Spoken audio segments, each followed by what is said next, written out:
সাথে এই আইনের অধীনে যে সমস্ত স্পিচ অফেন্সের, কথা বলার অপরাধে যেই সমস্ত মামলা হয়েছিল, অভিযোগে যে সমস্ত মামলা হয়েছিল, স্পিচ অফেন্স হয়রানিমূলক ছিল এই মামলাগুলা, সেই মামলাগুলা একসাথে রহিত হয়ে যাবে বা উইথড্রন হয়ে যাবে।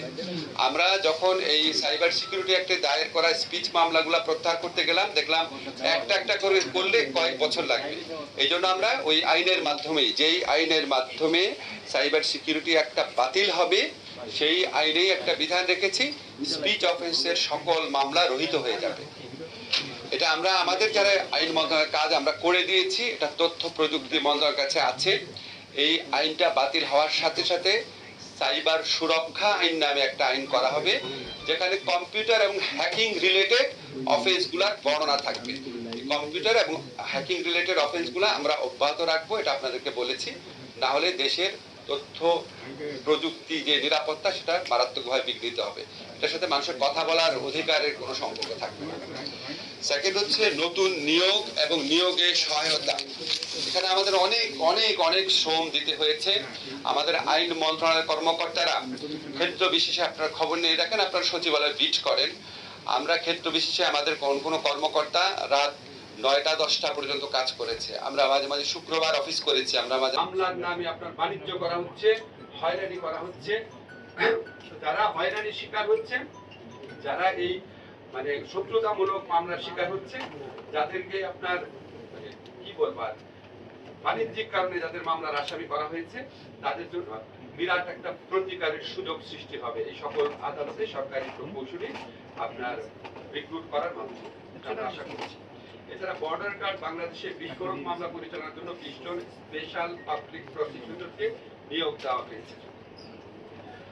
আন্তর্জাতিক অপরাধ ট্রাইব্যুনাল পুনর্গঠন করেছি আমরা, এটা আপনারা জানেন, এটা আমাদের অন্যতম প্রধান এজেন্ডা ছিল। এবং এরপর চিফ প্রসিকিউটর সহ 11 জন প্রসিকিউটরকে নিয়োগ প্রদান করা হয়েছে।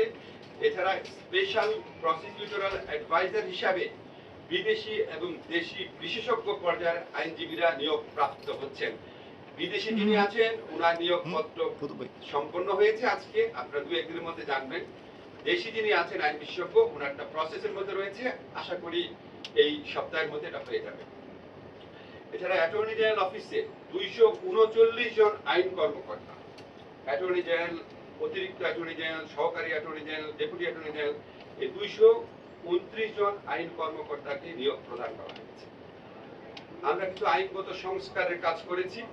তার মধ্যে সবচেয়ে প্রধান যেটা, সেটা হচ্ছে আন্তর্জাতিক অপরাধ ট্রাইব্যুনাল অ্যাক্ট, যেটা ছিল 1973-তে।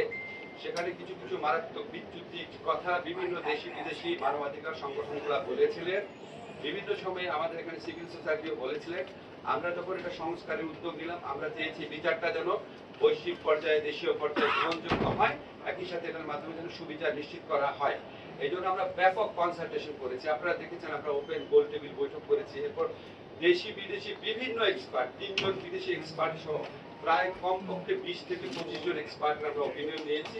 আমরা চেষ্টা করেছি একটা অসাধারণ একটা সংশোধনী করার জন্য, যেটা এই বিচারের গুরুত্ব, এই বিচারের আপনার যৌক্তিকতা, বিচারের গ্রহণযোগ্যতা অনেক বাড়িয়ে দেবে।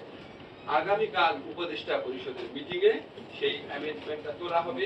উপদেষ্টা পরিষদ গ্রহণ করলে এটা আগামী সম্ভবত বৃহস্পতিবারের মধ্যে এটা আইন পরিণত হবে।